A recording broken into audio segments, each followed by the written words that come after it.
El reclamo constante de los productores agropecuarios de la República Argentina, falta de combustibles, insumos, retenciones, inflación, con la larga lista a la que el gobierno no da solución. Contacto directo con un productor autoconvocado desde Santa Fe, Iván Castellar. Iván, un gusto, un placer saludarte, muy buenas tardes.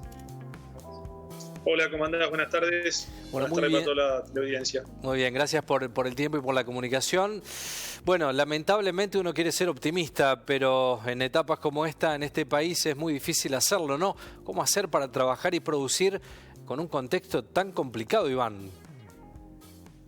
Sí, diste una descripción ahí cortita, pero al pie muy directa de lo que estamos viviendo hoy. Todos los argentinos, porque la verdad que esta problemática nos afecta a todos. Hoy el productor, viste cuando vos querés trabajar y parece que el gobierno no quiere. Sí, absolutamente. Estamos en un país, siempre lo digo, los países donde mejor calidad de vida la gente tiene, es donde los gobiernos apuestan a la producción, apuestan a la educación, apuestan al trabajo. Y parece que acá la intencionalidad de la clase política en su gran mayoría, no digo en toda, pero en su gran mayoría, es llevarnos y empujarnos todos los días a ser más pobres y a tener una decadencia cultural, social tremenda, que no nos va a llevar a buen puerto, lamentablemente. Vamos a tener, si esto continúa, si dejamos que esta gente continúe con su plan, seguramente vamos a tener un país invivible por la falta de seguridad, por la falta de educación, y va a ser muy complicado. Se acusa de mucha improvisación respecto a alguna toma de decisiones, algunas medidas. Te iba a consultar, porque es larga la lista de reclamos que tienen, pero ¿cómo afecta a esta zona central del país el faltante de combustible? ¿Cuánto es la situación que a ustedes los ha complicado este faltante de gasoil en la zona, Iván? Creo que hay mala intencionalidad, más que falta de previsibilidad o falta de decisión, es la mala intencionalidad del gobierno, porque esto pasa ahora. ¿Por qué no pasó ningún año anterior? Pasó este año. O sea, porque creo que la situación, el plan es acelerar a fondo en generar pobreza. Hay 19 provincias que están padeciendo el problema tremendo de la falta de combustible. Y esto tarde o temprano termina en las góndolas, y no es cuestión del productor, no es cuestión del industrial que te fabrica la galletita. Esto es cuestión de la clase política. La verdad que si vos me preguntás qué pensás vos de quién es el culpable, la clase política con las decisiones que toma. Vos decís, Iván, que hay una intencionalidad detrás de esta aparente falta de gasoil. ¿Hay una, intencionalidad del gobierno respecto a este tema? Y mirá, a ver, mirándolo, siendo un poco, utilizando la lógica y siendo imparcial.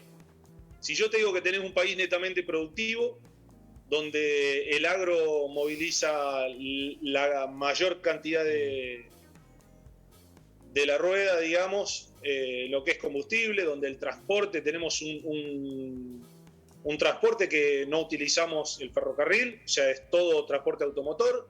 Entonces, cuando vos tenés ese paquete productivo que necesita el combustible como alimento principal para poder funcionar, y vos lo que hiciste, le cerraste el grifo al combustible, digamos, la realidad es que se ve la intención del gobierno de querer parar el país, porque no se entiende de otra manera, con la falta de trabajo, con la pobreza, con la inflación, porque le dan a la maquinita todos los días, y después la pidan los recursos, lo despilfarran recursos como si estuviéramos en el país más rico del mundo, y estamos en el último, y despilfarran recursos como si fuera una fuente inagotable, pero claro, no están. Entonces, si nos vamos a la lógica y somos imparciales, la verdad es que se ve una intencionalidad del gobierno de querer evitar la producción, porque si no, no se entiende. O sea, nunca en la historia faltó combustible, como faltó esta vez. ¿Y por qué es? Buena pregunta. ¿Cómo están haciendo, Iván, con los insumos? Porque también es una complicación, ¿no? La dolarización, los altos costos y el faltante. Sí, esa es otra complicación más. O sea, no hay repuestos, no hay insumos. Pero esto no lo veo yo como productor agropecuario, como transportista. Lo ves vos y lo ve tu audiencia cuando va a buscar un repuesto de algún vehículo, de alguna moto, cuando va a buscar una cubierta para su auto que no hay, y que si hay le piden una fortuna porque vale 3 veces más de lo que valía antes. Y nosotros, imagínate que en el sector agropecuario, donde si se te rompe algo de una cosechadora, de una sembradora, de un tractor, no podés producir. Claro. Entonces estás parado en tu trabajo. Es como si a una fábrica se le rompe un robot o una máquina y no encuentra qué es lo que está pasando, no encuentra los repuestos para reemplazarlo. O tenés que esperar un mes. Y le pasa al transportista cuando tiene que pagar una cubierta que valía, antes de que entre este gobierno, valía 40.000 pesos y hoy vale 200.000 pesos. Sí, una locura. O sea, vale el 500%.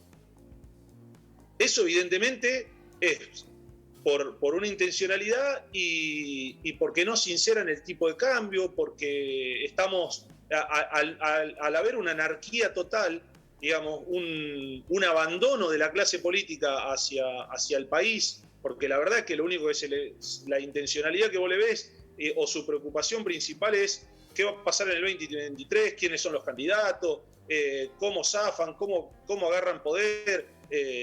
Es lo único que se les ve. Vos los escuchás y no hay otra intención.